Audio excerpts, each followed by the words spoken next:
Recorded. That's better. Yeah. Good evening. I'm glad to see you all here this evening. Tonight, we are going to have a conversation, a relaxed conversation. This is not an interview. This is not an interrogation. This is just a conversation with Anna Corina Villareal, and she is with the Oak Harbor Lions Club, and she stands out a little bit because she is very active in a variety of ways. And so I thought I'd invite her here tonight to talk about her club, her background, and what they've got going up there in the teeming metropolis of Oak Harbor, Washington. Welcome, Anna Karina. Yeah, you got to turn on your microphone. Oh, she's doing this in her car. That's why we see the finger up against the lens there. Yeah. Yeah, you got to figure it out. There. Sorry. Hey, Hi. there. Hey. So are you in your car tonight? Yes, I am. I had some other meetings happening right before this, so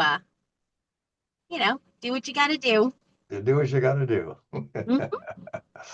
So first off, tell us originally where you're from.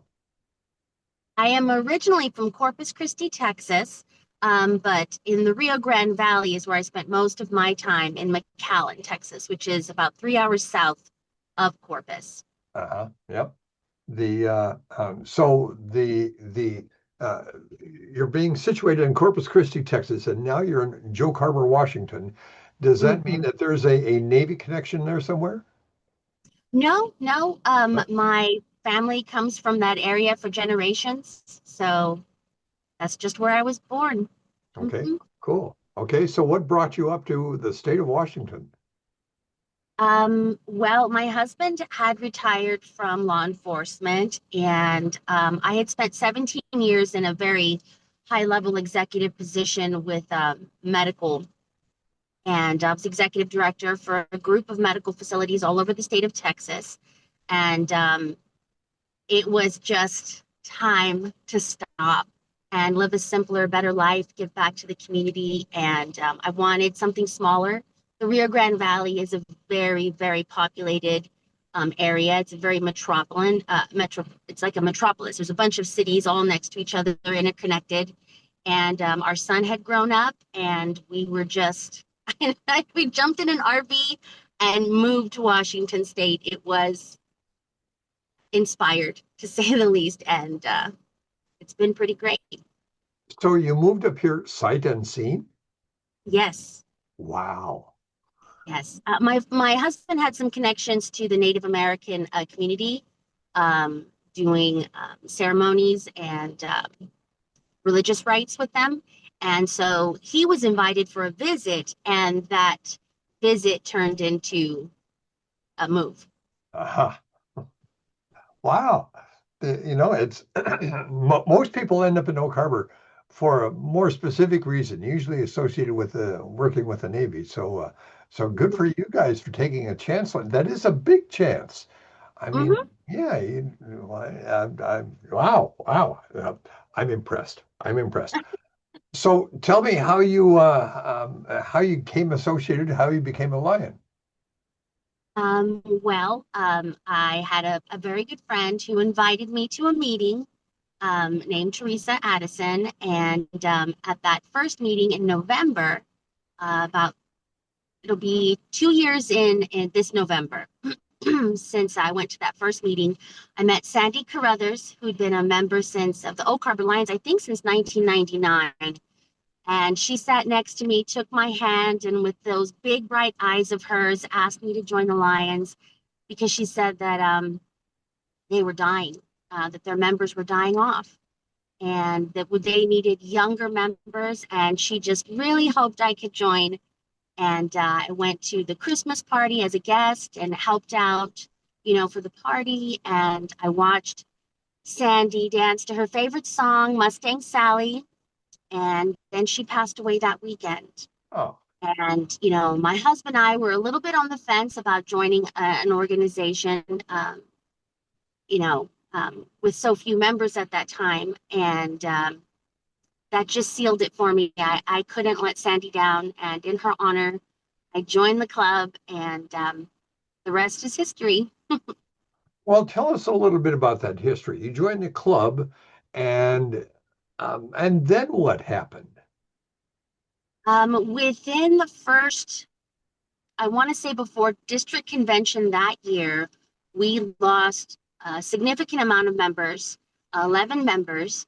And so it was a very tight knit group left behind. I volunteered to do many committees because we didn't have a lot of people. And one of those was membership chair.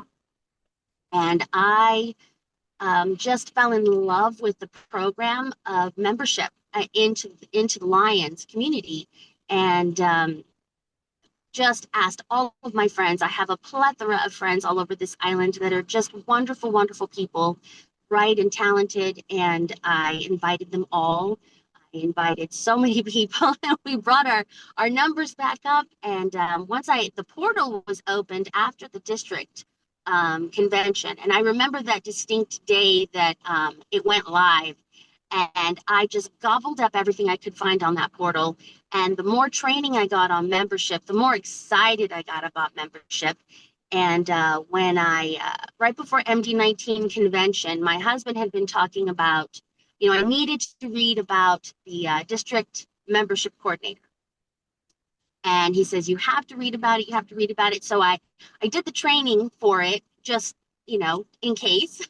And my heart just was set on it. It made my heart so big to think about doing something for the district in that way. And we begged district governor elect at the time, Beth James, through email, if we could go and learn more at the multiple district pre-convention where they do all the training. And then I gave her my card and asked her to consider me. And she interviewed me, and she looked at my numbers and what I had done for the Oak Harbor Lions in a short period of time, and asked me to be the District 19-0 membership coordinator. And it was my dream came true. I was really, really excited about it.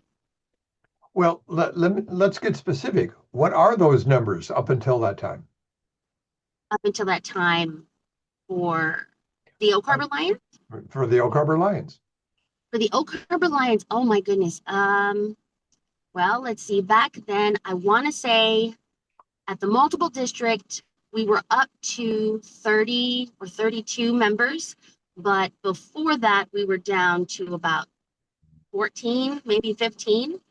And we had just increased the numbers so much at that point at such a short period of time.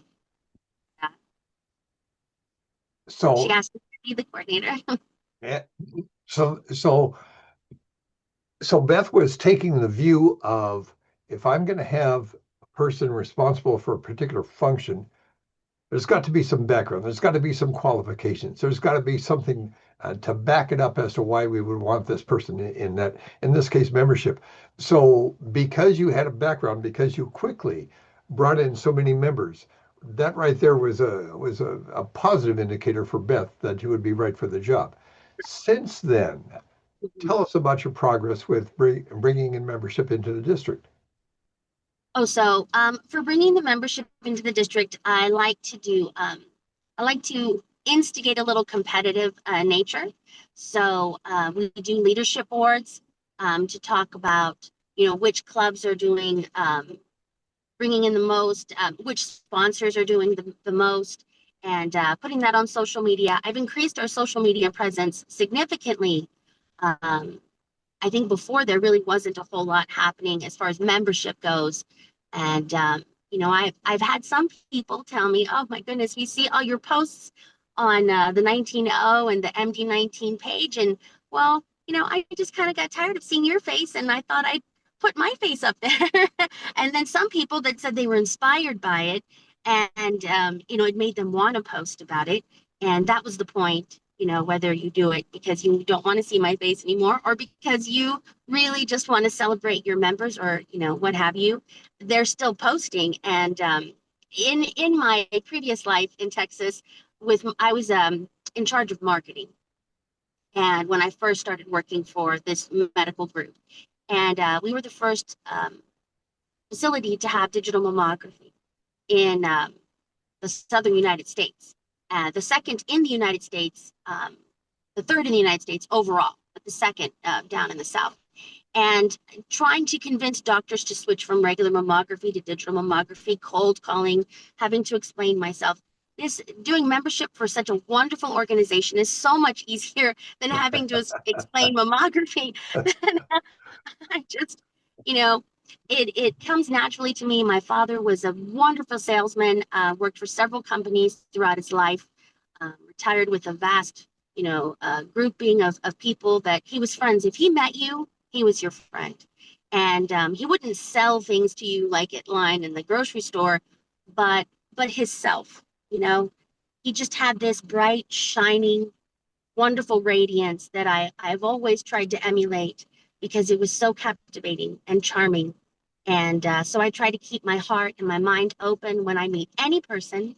And I've heard it's contagious from my club mates. And so I just cheer them on to just ask and invite a friend. We're really big on the invite a friend campaign. I promote that throughout the district. I tell everyone that is a lion that you should always, always, always invite a friend, a neighbor, a coworker to any event that you possibly can. How do you pursue that campaign of invite a friend? Give us some details on that. Okay, well, within our own club, we've started a social program. So we have our meetings on the first Wednesday and the third Wednesday of every month. On the second and the fourth Wednesday, if there is something happening within our community that we could put our vests or our shirts on and go be a part of it and not have a meeting, just be social. But we still wear our vests and we let our club, be seen and known wherever we are. That's very, very, very important. And everyone has to bring somebody. And, they don't always turn into members, but the really great diamonds in that group do. And allowing people in the community or those friends that get invited to meet the club on a social level makes such a huge difference. When you invite people to meetings, the certain type of people really respond to that, but it's a small number.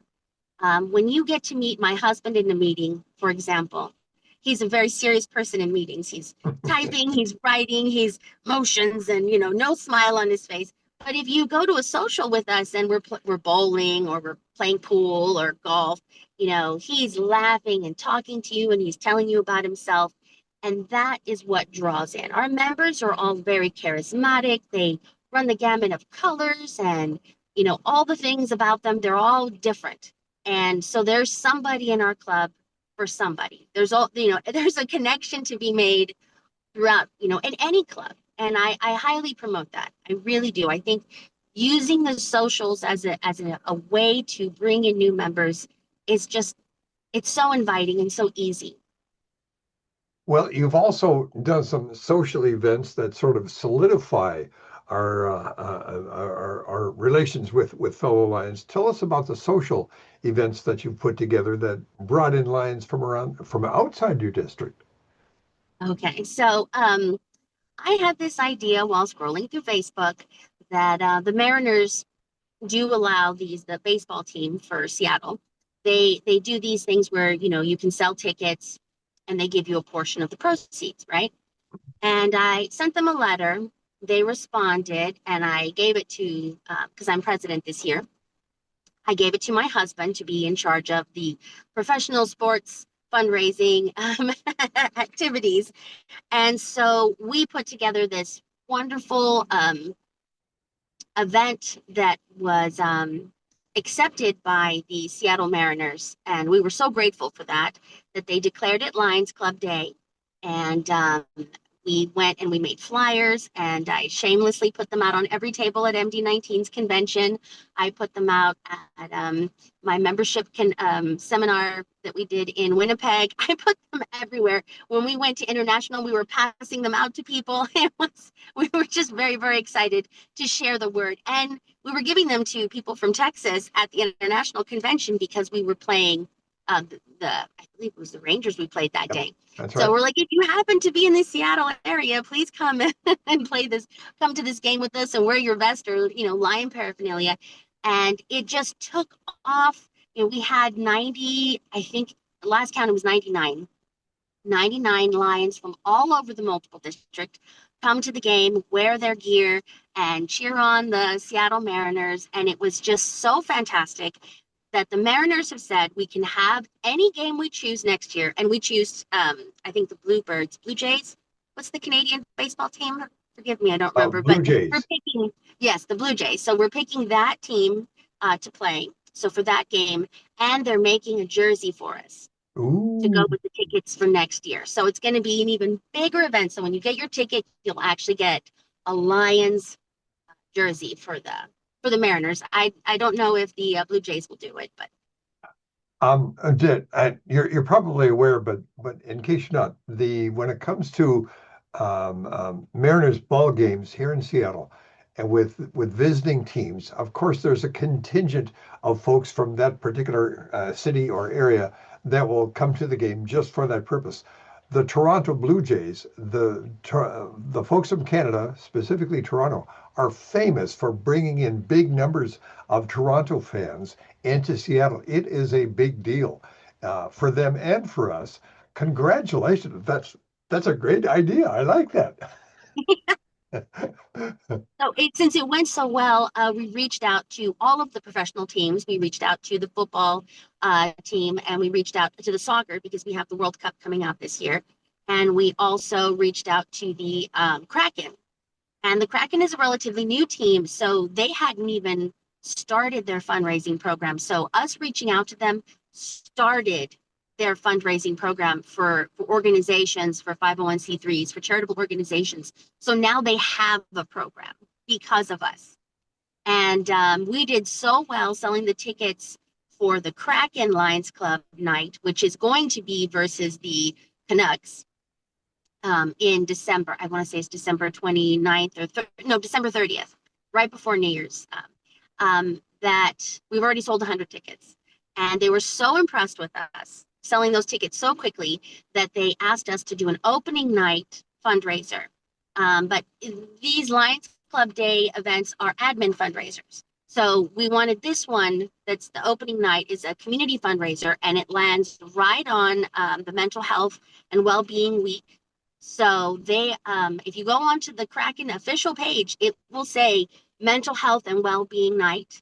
And the hospital that they work with is going to be giving out information on mental health and well-being, suicide prevention, just getting the information out. And and they're giving a cozy blanket away to all the people that buy tickets. And all that money will go to our community fund for mental health and well-being service projects here in our community. So in a short period of time here, 15, 16, 17 minutes, you presented a flood of information. Tell us how, any one of us sitting on this connection here, tell us how we can get something similar started with our own club, with our own district. Okay. Something similar with as far as the sports goes. Well, let's do the membership first. Okay. Well, I tell everybody to start with a simple social. That's the easiest thing to do. Then, you want to give a nice questionnaire to those people that do show up, and you want to ask them what they're interested in. I tell everybody to focus on if their club is of the older age persuasion. I let them know that when you do your Just Ask campaign or your Invite a Friend campaign, to think of inviting your youngest friend, inviting your youngest coworker, or the person you go to church with, or neighbor, or even family member. But to keep it nice and simple, I've also come up with this new campaign. If you don't mind, when it comes to, and I brought it to the forum, and I pitched it to many membership organizations that were there, just kind of getting together for seminars. And it's called Adopt a Senior, and it's a play on words. So it's not adopt a senior citizen, it's adopt a senior in high school from your local school that is going to stay in the community, is not going away to college, is not going away to the military. They're staying in the community, and you want to adopt them. And I say adopt them because when you have a large age disconnect, we all want the younger members. We all want the 20-year-olds and 30-year-olds to revitalize our clubs. But when you have too many people join that are so much different in age, there is a very large disconnect. And so it's a little harder to speak each other's languages. If you start with one senior, maybe even one boy, one girl, a male, female, then what you're doing is you're saying we're taking responsibility. We're bringing you into our club. And you don't invite them to be Leos. You invite them to sit at the big people's table. You allow them to come in and be a full-fledged lion in your club. And you sponsor that person to go to leadership. You sponsor that person to go to any training or district conventions, anything that will expose them to the glory that is Lions. When I joined the club, I loved how it was so community focused and everything is local and it's so fantastic. But when I went to district, it just opened my mind. And then when I did the stuff online to learn about what Lions really can, the way that it opens up the world to people that haven't been exposed to business, haven't been exposed to board meetings, that haven't been, it's just a wealth of knowledge, just little pieces, little morsels that you get. And then when you get to meet these fellow Lions that have experience in spreading Lionism and really caring, and the peace that kind of comes internally from being around people like that, it's fantastic. And as soon as you can get a young person to be exposed to that, they're going to bring their parents, their grandparents, their friends that are the same as them. They're not going to invite everybody who's in their 20s and 30s. They're going to start nice and easy. And that gives the older members a sense of duty and responsibility to this person that they may otherwise not have had. And so that's one of my new membership ideas. And we're I, looking for our senior at our club already. oh, very good. Okay. Mhm. I think it's a wonderful idea, but let me throw a what if into this picture. And the Okay. what if, and I'm sure probably most everyone on this connection is probably maybe thinking of the same thing. What if your club is not receptive to this idea? You've got a bunch of old fogies in the club, and you may hear the refrain, "We tried that once and it failed, and we're not going to do it again." Or that no, the young people are not like us, and if they're not like us, we don't want them. What do you do in a situation like that?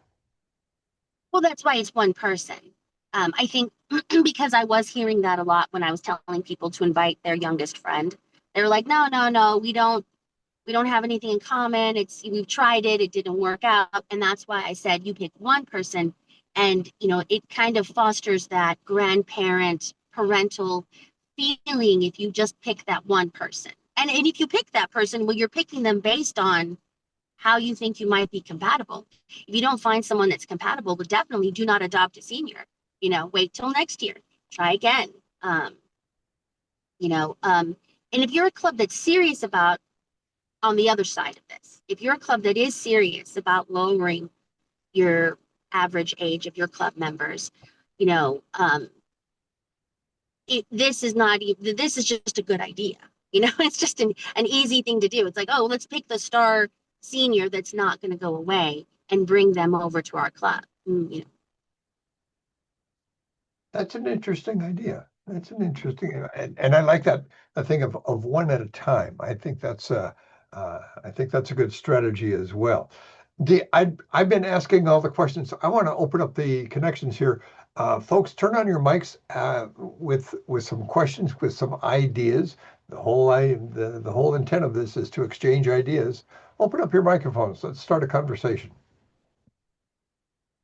I like that instant response here. This is great.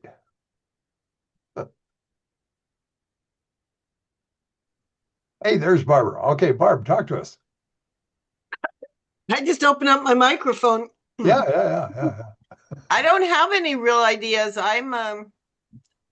I'm coming to these meetings to get ideas of what to do because I'm not very good at going out and recruiting people. I've asked like my kids, they don't want to. They say they're too busy. They don't want to spend their free time doing this. They'd rather spend their free time doing other things. So, I just keep hoping I'll come up with an idea where I can go to somebody, younger people and get them to join our club. I mean, I talk about it all the time at work and people think it's really great, but nobody seems to want to join.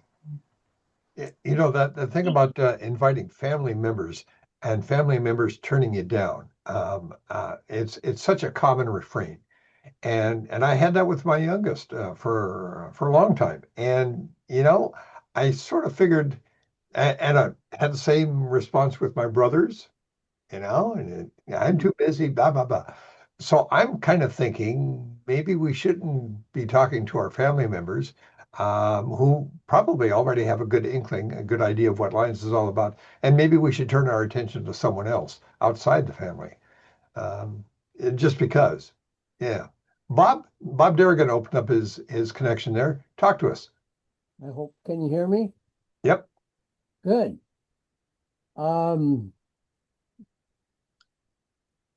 I just, I know everywhere you go, farmers market, city council meetings, and I go to city council meetings on a regular basis, exposing people to what we do as Lions, and also for other things I share there.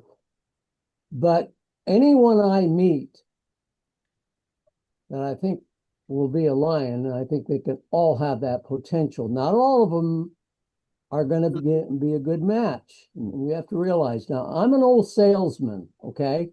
Door-to-door salesman. So I know how to approach people.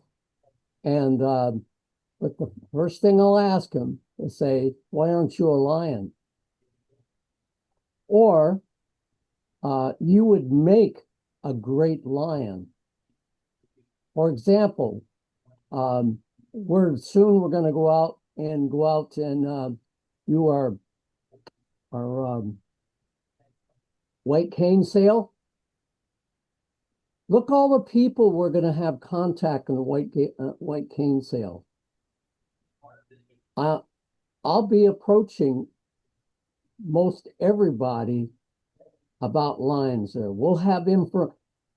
Anytime you have a project, you should have a table where you have membership stuff. You should have a real good folder that Barbara designed, and one that's up to date, by the way, and where you have something to give to people to let them know what you're doing. Yeah. And I want to suggest to you that with my good old sales as an insurance agent and a financial planner, I literally went door to door in those days. And it's always the numbers game. You will see 10 people, and for every average of every 10 people, you will get one person that will have an interest in it.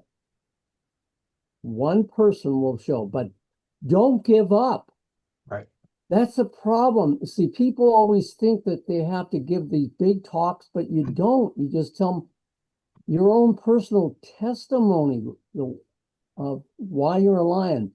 When we have guests or when we have people that come to our club meetings to speak, guess what? They're a potential Lion. So get people out there that are interesting in the community. There's volunteering in the community. There's a question: why aren't you a Lion? Yeah. In fact, after this, I have to make a phone call to a gal that gave a talk about a program she's involved in. She came into our last month's meeting, and she wants more information and wants to she thinks it would be really great. The key is to get our team involved in it. Now, I'm going to give you something else that I think might help you. Bring 3x5 cards with you at the next meeting. Give those 3x cards out to every person in your club. Ask them to put on the name of somebody, at least 3 people that they were thinking about joining the Lions.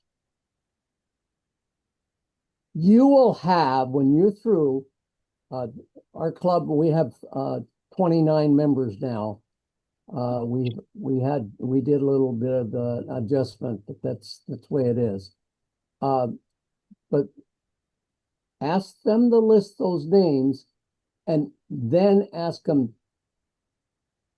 do you want to contact that, or as membership chair or committee, we can contact that person for you with your permission and use your name, and if they come and they join, you're going to get the credit for being their sponsor.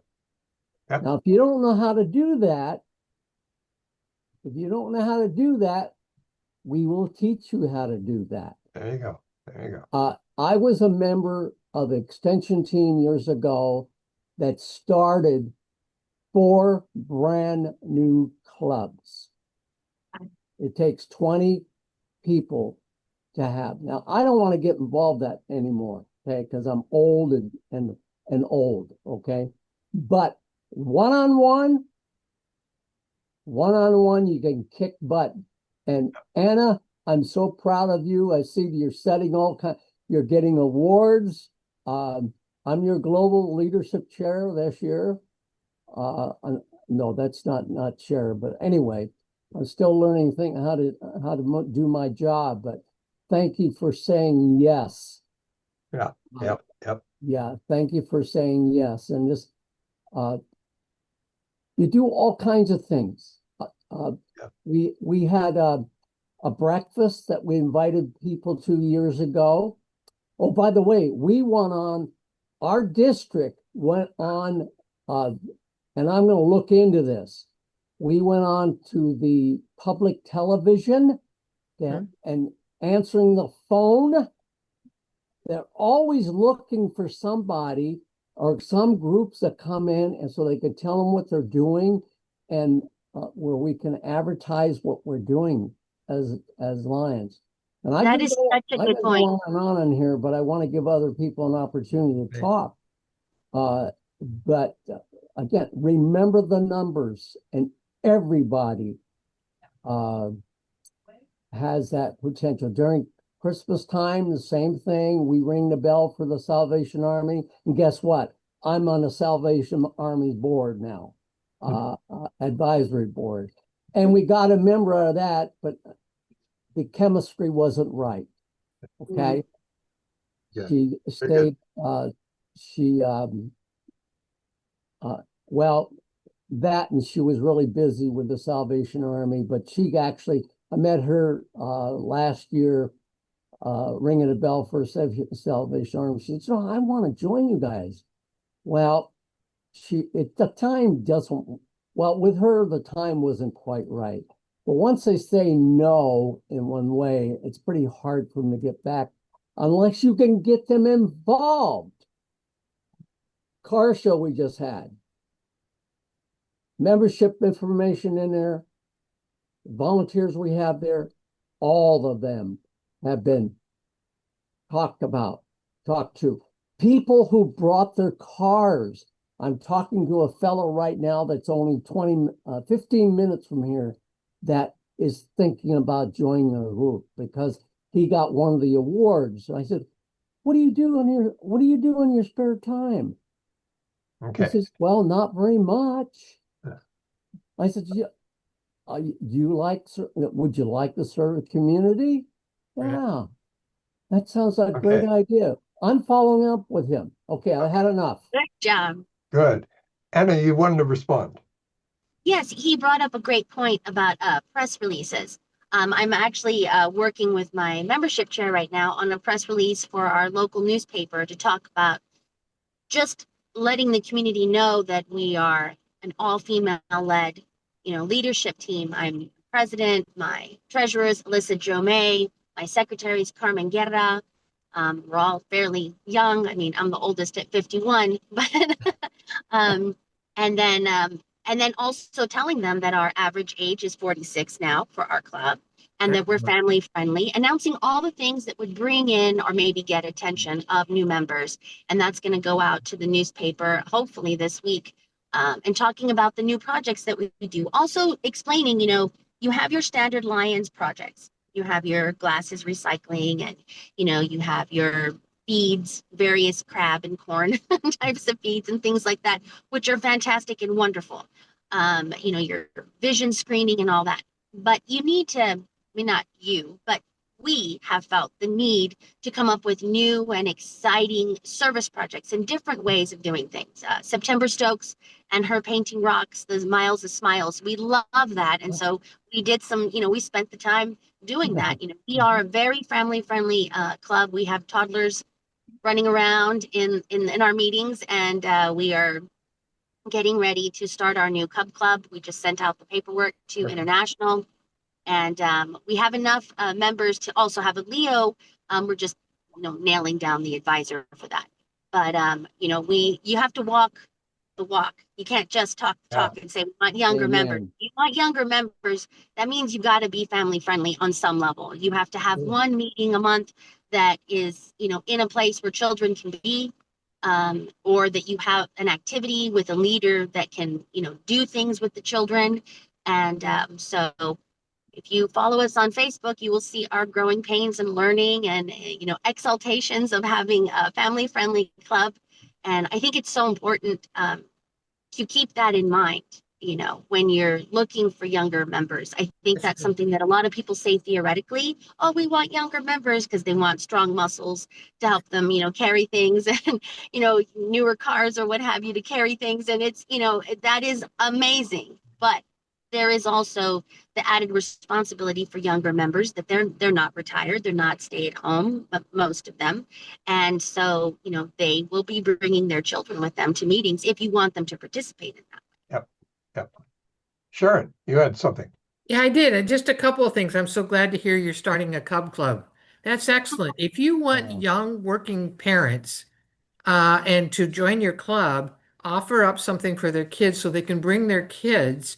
And this is a great way for high schoolers to get service hours by helping lead that. And I don't know if you're aware, out in Lions International, there is a coloring book that you can Yes. have that the kids can sit down and color. That's another great thing. And the Cub Clubs are great because now they can come as a family unit. And that sounds like what you're aiming for. The other thing, if I can share real quickly, the year I became district governor, we were in Las Vegas at the International Convention. And one of the acts that we had to do is we had in the group we were at, then there were 45 group rooms of district governors from around the world.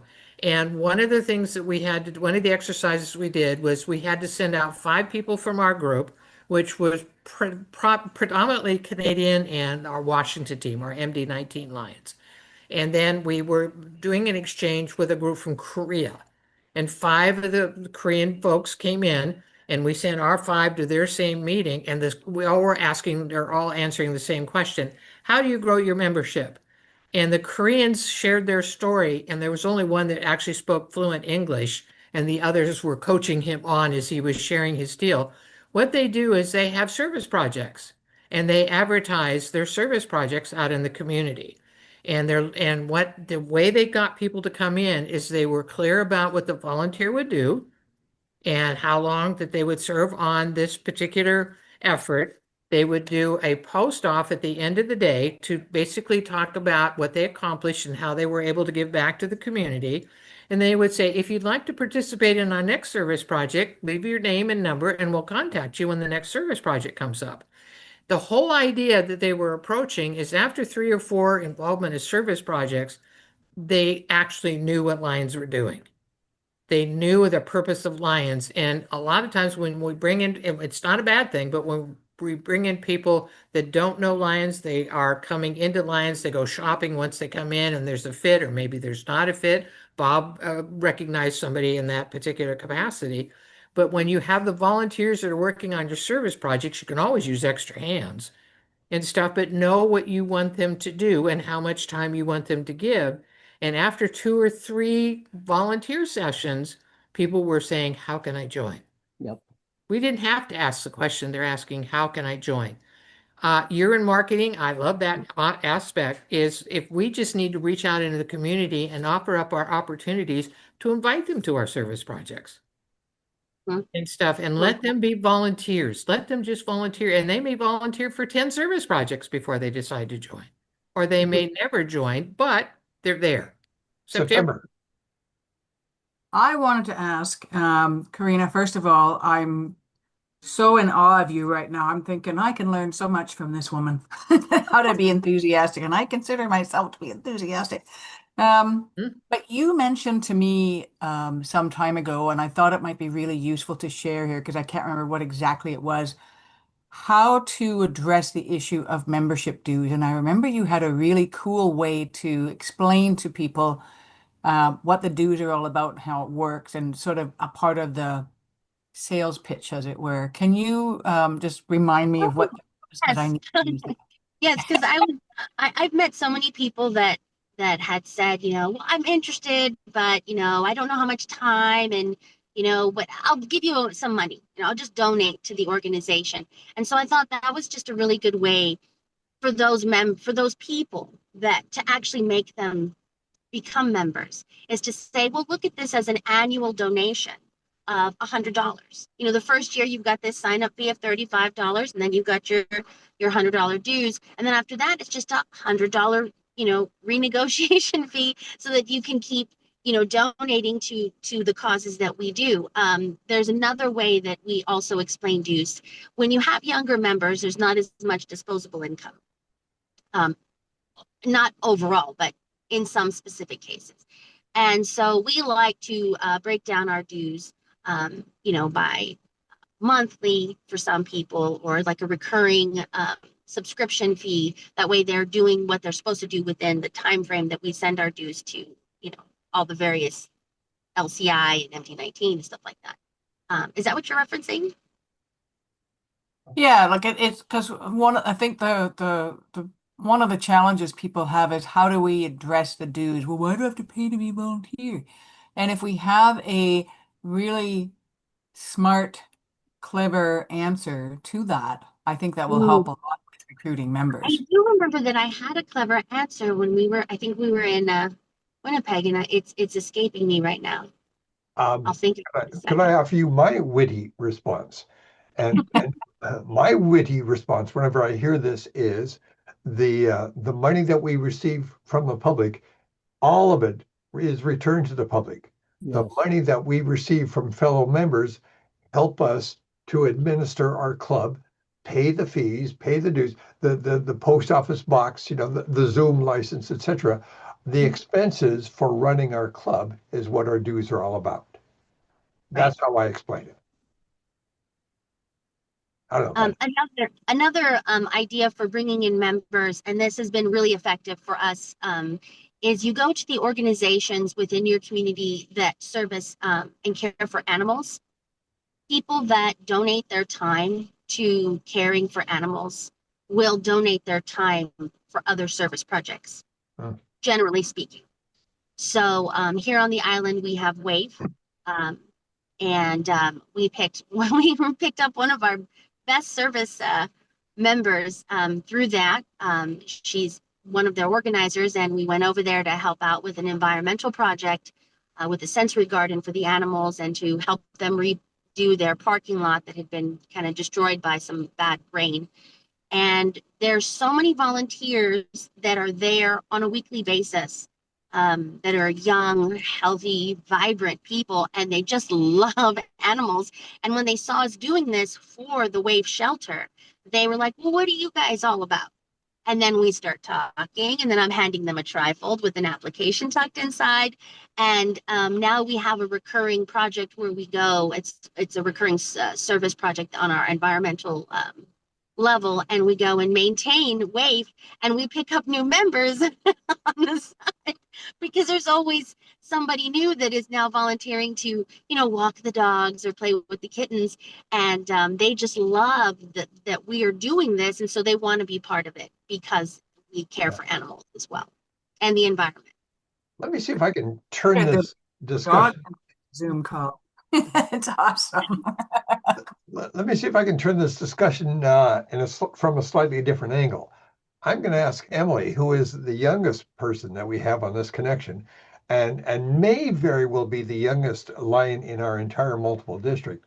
I'm going to ask her to speak for the entire population of those under the age of 30 Woo. and ask her what makes lions attractive.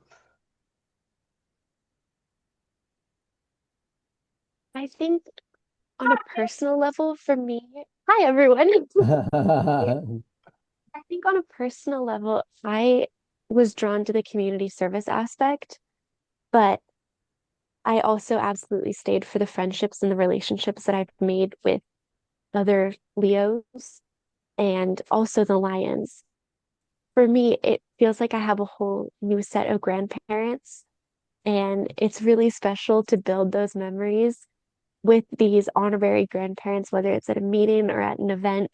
And I know that I have their support always. I just competed for a program this past weekend, and right at the front row of the audience, I had some of my closest lions cheering me on. And afterwards, even backstage, I got to tell people, I'm like, my lions are out there. And when they asked, oh, like, what do you mean your lions? I'm like, okay, let me tell you about this. And so it's always an opportunity to talk about it more and more with people. But just the support from Leos that are younger than me. Now I'm in a position where I'm mentoring the Leos that are in high school and middle school. And I'm kind of that in between. And that's a really cool take to have too now. And getting to talk with them about, oh, you have this passion.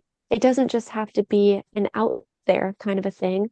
What if we turn that into a service project and starting to talk about, okay, how can this passion become a service project?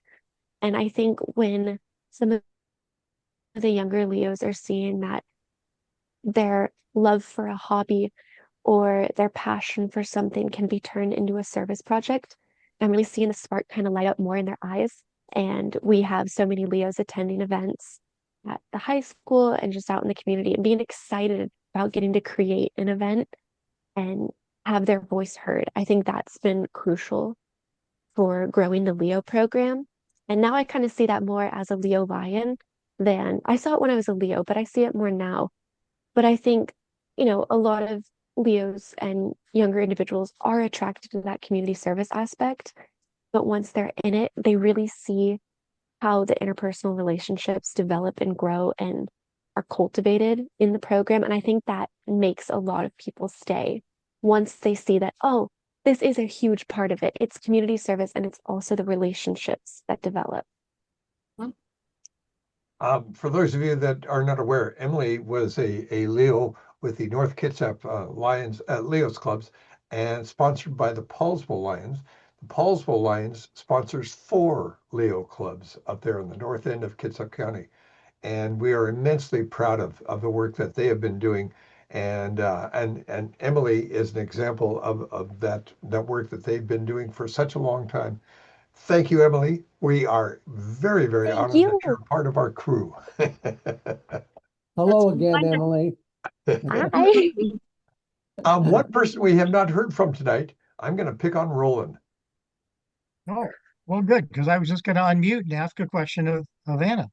So I'm intrigued by the your adopt a senior. So how did you connect and find the senior? Because most of the ones we connect with are ones in either the DECA program or going through for the scholarships and don't plan on being local. So how are you connecting with those that are going to be staying local? We've been connecting through the robotics club. because Oak Harbor has a very, very large robotics club. But we've also been reaching out through the family members that we have, and they have teenagers and their friends. And so, another avenue would be the Eagles. I mean, not the Eagle Scouts, Boy Scouts. They're not Boy Scouts anymore. They're called the Adventure Club, I think, something like that. Those are also, that's a good resource. Even your local restaurants in your community that have, employees that are of the high school age, that's also a good place to, reach out to the younger people that are seniors in high school. And it's true. Going through the scholarships is difficult because none of them are staying within our community. They're all leaving. So we've just been going through the regular organizations that they have within the high school. There's a group that also in our school does packets for homeless. They do sack lunches and clothing, and they do blanket drives and what have you. So finding those kids, they really stand out. Again, if you even at our WAIF, if you go to the animal shelters, you'll find a senior there. You'll find a high school kid there for sure. Yeah, yeah. Yeah, and like we we had a high school that just did well, it's not it used to be the juvenile diabetes, but they just did a run that we helped them with. But again, all the kids we interacted with on that DECA program, yeah, they've all got plans, and they're You know so who I'd hit up? I would also hit up the drama department. You're drama kids. I was a drama kid. If someone had approached me and invited me to come to a Lions thing and said, "Come talk," I'm a drama kid, so I'm gonna want to talk to you anyway. And from there, you're gonna get your next membership chair because they're not afraid to speak or to talk to people. Yeah, And if you tell yeah. them, hey, just think of it as a scene. How do you get this person? These are acting exercises we used to do in high school. How do you convince this person to do the thing you want them to do on stage? Using your face or using your words. And they've already got these little tools in their toolbox as people, and they would be a really good resource to tap into. I would think also that the school counselors would know who's going to be leaving town and who's going to be sticking around. That might be a Right. resource as well. Hmm. Just a thought. Just a thought. And Good thought. the last one that we have not yet heard from, and keep in mind that his opinions are going to be heavily biased. Anna's husband, Mike, is on the connection here as well. Open up your microphone and say hi. Oh, he turns off his video. How's it going, guys? Input from you, Mike. I think so far she covered a lot of the material that normally she talked about. When it comes to reaching out to high school seniors, with restaurants, we got four of them that work in our restaurant. And because of that, I get to hear a lot of stuff going on at the high school. The other thing is trade schools, looking for high school students that are going to trade schools because they tend to stay in the same community. So you're looking at like barbershop schools, auto mechanic schools, stuff like that, because they will absolutely stay in their community because that's where their need is going to be. Yeah, yeah, yeah, yeah. Good point. Good point. Excellent. So let me open it up for anybody else. Questions or ideas? Don't get Bob started again. Because I was getting ready. Sharon. I just want to say thank you. I've got Yeah. so tonight in the conversations that you've all shared, Al and I used to joke about doing club visits, and we go with the single purpose of stealing ideas. Yeah. And you have given some great ideas and some great comments. And Emily, coming from the youth side, that was excellent. Anna, the great ideas and the enthusiasms that you're exuding, it's just awesome. And great questions and stuff. So I don't often get a chance to attend these, but this has definitely been worth my time tonight. Thank you all for your input. Thank you. And I feel like Emily, you're such a bright, shining star, and she exemplifies, exactly why I think the Adopt a Senior program is such a good idea, because there are people, the young people that are out there looking for that connection, and having that beautiful family connection that she's got at her club is something that, every club, every Lions club could achieve easily one new member. I know, we're supposed to be net 2, net 3. There's a number, for each district. But if each club just thinks about that one person, that one shining Emily that they can bring in and be Uh-huh. her lions, or be their lions, that's a lifelong connection right there. And every year, if you just bring in just one. Things happen. Mhm. I want to thank all of you for connecting in tonight. I do appreciate your time, and I especially appreciate Anna's input, her ideas, her enthusiasm. I think we can take some real lessons from this. And to wrap up, I like to quote. Sharon doesn't know that I do this, but at the end of each of my sessions, I wrap it up by quoting her by saying, "Let's go forward and do great things." Good night, all. Thank Good you. night. Thank you. Thank Thank you. you.